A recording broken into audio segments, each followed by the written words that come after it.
Hello नमस्कार साथियों, आप सभी को टारगेट विथ नित्यम के इस चैनल में दिल खोल करके स्वागत है। जैसे में आपको लगातार पता चल रहा है कि टारगेट विथ नित्यम चैनल से जीके जीएस का सीरीज दिया जाता है जो सभी परीक्षाओं के लिए महत्वपूर्ण है, या फिर आप जिस भी गवर्नमेंट एग्जाम की तैयारी कर रहे हैं वे तमाम परीक्षाएं के लिए वीडियो उपयोगी होगा। क्योंकि टारगेट विथ नित्यम चैनल से जो भी जीके जीएस के सवाल कराए जाते हैं वे सभी प्रीवियस ईयर पर आधारित प्रश्न हैं जो आपको वर्तमान एग्जाम और आपके आने वाले आगामी परीक्षा के रामबाण साबित हो सकता है। सवालों की ओर हम आगे बढ़ने से पहले कुछ हम मोटिवेशनल 2 लाइन कहना चाहेंगे कि इतनी शिद्दत से मेहनत करो कि मंजिल भी बोले ले ले बेटा इसमें तेरा ही हक है। तो चलिए, आपकी ज्यादा समय की बर्बादी हम करेंगे नहीं, टू द पॉइंट की हम बात करते हैं। ठीक है, चलिए उससे पहले हम ये सभी परीक्षाओं के लिए उपयोगी है। बीपीएससी हो चाहे बीपीएससी शिक्षक भर्ती हो, बिहार पुलिस हो चाहे बिहार दरोगा हो, बिहार एसएससी हो चाहे एसएससी हो, चाहे रेलवे हो चाहे बैंकिंग हो, चाहे वे एग्जाम जिसमें जीके जीएस के सवाल आपसे पूछे जाते हैं, उन सभी परीक्षाओं के लिए वीडियो महत्वपूर्ण होगा। और आपको एक और खास बात बता दें कि अगर आप पहली बार चैनल पे विजिट किए हैं तो चैनल को सब्सक्राइब कर दीजिएगा, वीडियो को लाइक कर दीजिएगा और कमेंट करना मत भूलिएगा। ठीक है, और आज के वीडियो में जितने भी जीके जीएस से संबंधित सवाल कराए जाएंगे वे सभी एमटीएस के प्रीवियस ईयर में पूछे हुए सवाल हैं, तो आपको एसएससी पर खास ध्यान देना पड़ेगा। ठीक है, तो चलिए सबसे पहला सवाल से हम आपकी शुरुआत करते हैं। ब्रह्मसूत्र पुस्तक के लेखक कौन है? ये एसएससी सीजीएल का पूछा हुआ सवाल था कि ब्रह्मसूत्र पुस्तक के लेखक कौन है। और जितने भी आपके एग्जाम के पॉइंट ऑफ व्यू से पुस्तक उनके लेखक या रचनाकार पूछ सकते हैं, उन खासकर महत्वपूर्ण पुस्तकें और रचनाकार आपके सामने प्रस्तुत हम कर दिए। तो आपको बता दें कि ब्रह्मसूत्र पुस्तक के लेखक हैं महर्षि वादरायन। महर्षि वादरायन जो है ये ब्रह्मसूत्र पुस्तक के लेखक हुए। ठीक है, बाकी राजतरंगिणी आपसे बहुत बार पूछ चुका है, तो राजतरंगिणी कल्हण के द्वारा लिखा गया है। राजतरंगिणी किसके द्वारा लिखा? कल्हण के द्वारा, और इसमें जम्मू कश्मीर का जिक्र किया गया है। गीत गोविंद जो है वो जयदेव के द्वारा लिखा गया है, गीत गोविंद जयदेव के द्वारा लिखा गया है। कादंबरी बाण भट्ट के द्वारा लिखा हुआ है। आप इसे याद करते करते थेथर हो गए हैं। कादंबरी के लेखक बाण भट्ट, हर्षचरित्र के लेखक बाण भट्ट। और ये आपको तो एक को ध्यान नहीं होगा, किरातार्जुनीयम पुस्तक के लेखक हैं भारवी। कौन है?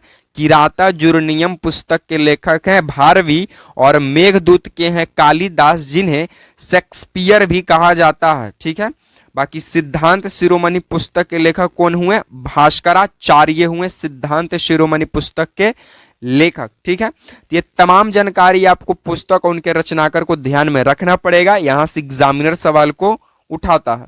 ठीक है, चलिए हम लोग नेक्स्ट प्रश्नों की ओर हम लोग आगे बढ़ते हैं। नेक्स्ट आपसे प्रश्न पूछा जा रहा है कि आलमगीर के नाम से किसे जाना जाता था? अगर आपको पता है तो कमेंट बॉक्स में कमेंट कीजिएगा। बाकी हम आपको बता दें कि आलमगीर के नाम से जाना जाता था किसे? तो औरंगजेब को आलमगीर के नाम से जाना जाता था। आलमगीर का मतलब क्या होता है सर? तो आलमगीर का मतलब होता है विश्व विजेता। आलमगीर का मतलब क्या होता है? विश्व विजेता। जो विश्व को जीतना चाहता है वो विश्व विजेता है। तो आलमगीर का मतलब होता है विश्व विजेता। और आलमगीर के नाम से हम लोग औरंगजेब को जानते हैं। औरंगजेब का जो मृत्यु है वो 1707 में होता है। ठीक है, औरंगजेब का मृत्यु 1707 में होता है। बाकी गुप्त वंश के एक शासक हुए समुद्रगुप्त, जिन्हें कविराज कहा गया समुद्रगुप्त को। ठीक है, उसके बाद ये वीणा वादक भी थे, वीणा भी बजाते थे। तब आपसे पूछ देगा कि किस शासक का वीणा प्रचलित था? तो समुद्रगुप्त को साथियों भारत का नेपोलियन कहा जाता है। ठीक है, तो एक आप सवाल बताइएगा कि भारत के नेपोलियन कहे जाने वाले जो समुद्रगुप्त हैं, इनको भारत का नेपोलियन कहा किसने? तो इनको कहने भारत का नेपोलियन इनको कहने का जो श्रेय जाता है वो वीएस स्मिथ को जाता है। वीएस स्मिथ का एक बुक है द अर्ली इंडियन, उसी पुस्तक में ये लिखा गया है कि भारत का नेपोलियन समुद्रगुप्त है। ठीक है, बाकी एक बिंदुसार आते हैं, बिंदुसार को आमित्र घात कहते हैं। ये बिंदुसार, बिंबिसार और बिंदुसार अलग है। बिंबिसार हर्यक वंश का संस्थापक है साथियों, और ये बिंदुसार जो है ये चंद्रगुप्त मौर्य का बेटा था जिसका नाम था बिंदुसार। बिंदुसार को अमित्र घात कहते हैं। अमित्र घात कहने का मतलब होता है शत्रुओं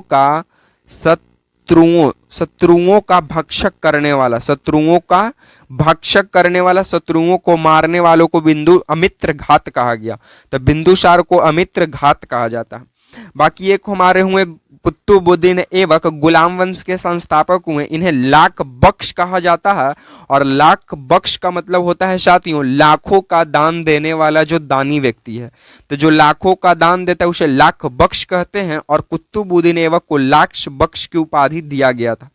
तो ये तमाम जानकारी आपको यहाँ से ध्यान में रखना पड़ेगा, ठीक है।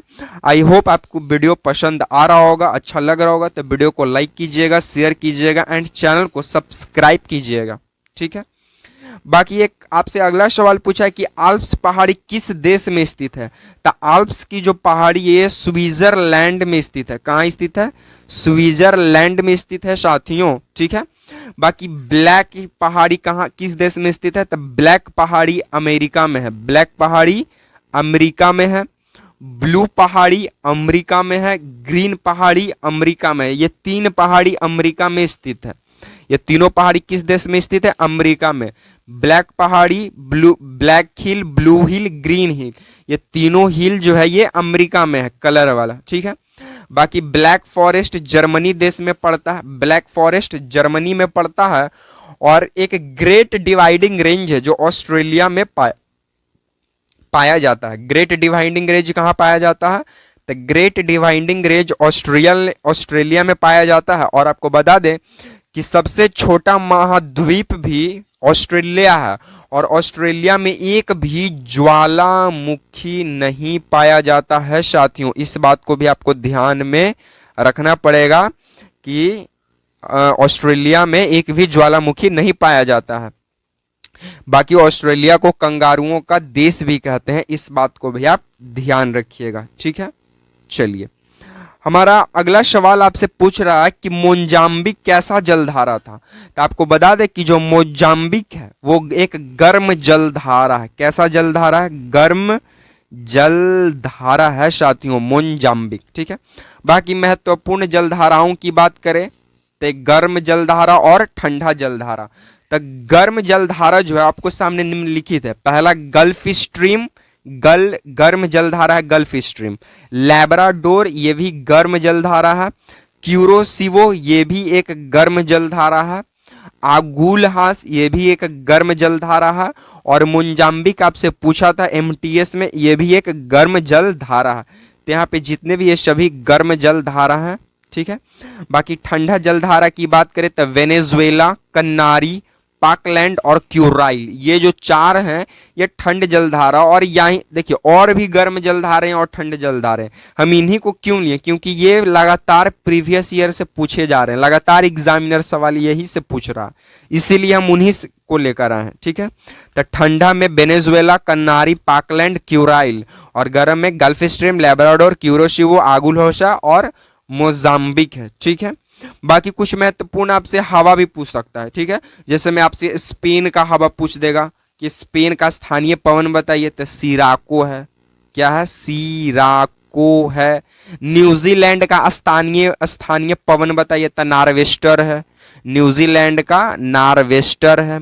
फिर आपसे हम पूछ लेते हैं कनाडा का आपसे हम पूछ दे रहे हैं, एक सेकेंड। कनाडा